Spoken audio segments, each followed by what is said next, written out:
Hello అండి, welcome back to my channel Lucky and Sri. Lip pigmentation, dark lips ఇది చాలామంది face చేస్తున్న problem. ఈ ప్రాబ్లమ్ని రెడ్యూస్ చేసుకోవడానికి నేను మీకు ఈ వీడియోలో 3 టిప్స్ చూపిస్తున్నాను. ఈ టిప్స్ మీరు ఫాలో అయ్యారంటే మీ లిప్స్ న్యాచురల్గానే చాలా బ్యూటిఫుల్గా ఉంటాయి. ఫస్ట్ టిప్ అయితే మీరు మీ లిప్ పిగ్మెంటేషన్ని రెడ్యూస్ చేసుకోవడానికి ఒక బౌల్లో పాలు తీసుకోండి. అందులో ఒక చిటికెడు పసుపు వేసి మిక్స్ చేసుకొని ఆ పాలతో మీ లిప్స్ పైన జెంటిల్గా మసాజ్ చేసుకోండి.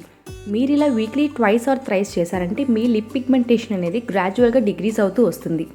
అండ్ ఇలా పైన మసాజ్ మాత్రమే కాదు, లిప్ పిగ్మెంటేషన్ని తగ్గించుకోవడానికి మీరు మీ లిప్స్ని లిక్ చేయడం ఆపేసేయాలి. అండ్ అలానే తక్కువ ప్రైస్కి వస్తున్నాయి కదా అని ఏ ప్రోడక్ట్స్ అంటే ఆ ప్రోడక్ట్స్ యూస్ చేయొద్దు. మంచి ప్రోడక్ట్సే యూస్ చేయండి. కుదిరినంతవరకు ఇలా ఇంట్లోనే న్యాచురల్గా యూస్ చేయండి. మీ లిప్స్కి అది చాలా మంచిది.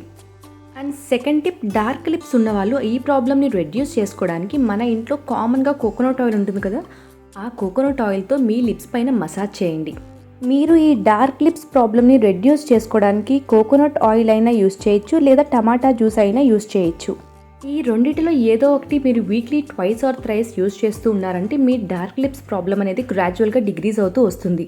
అండ్ అలానే ఇందాక లిప్ పిగ్మెంటేషన్కి చెప్పినట్టే పైన మసాజ్ మాత్రమే కాదు, ఈ డార్క్ లిప్స్ ప్రాబ్లమ్ని రెడ్యూస్ చేసుకోవడానికి మీరు స్మోకింగ్ ఆపేసేయాలి, అలానే టీ కాఫీ తాగడం ఆపేసేయాలి.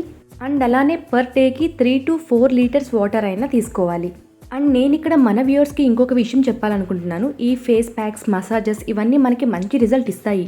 కాకపోతే మన ఇంటేక్ కూడా బాగుండాలి. హెల్తీ డైట్ తీసుకోవాలి. ఈ హెల్తీ డైట్ మీద కూడా మన ఛానల్లో ఫ్యూచర్లో ఒక సిరీస్ చేస్తాము. సో ఆ సిరీస్ని కూడా మీరు మిస్ అవ్వకూడదు కాబట్టి మన ఛానల్ని సబ్స్క్రైబ్ చేసుకొని stay tuned. And thank you for watching.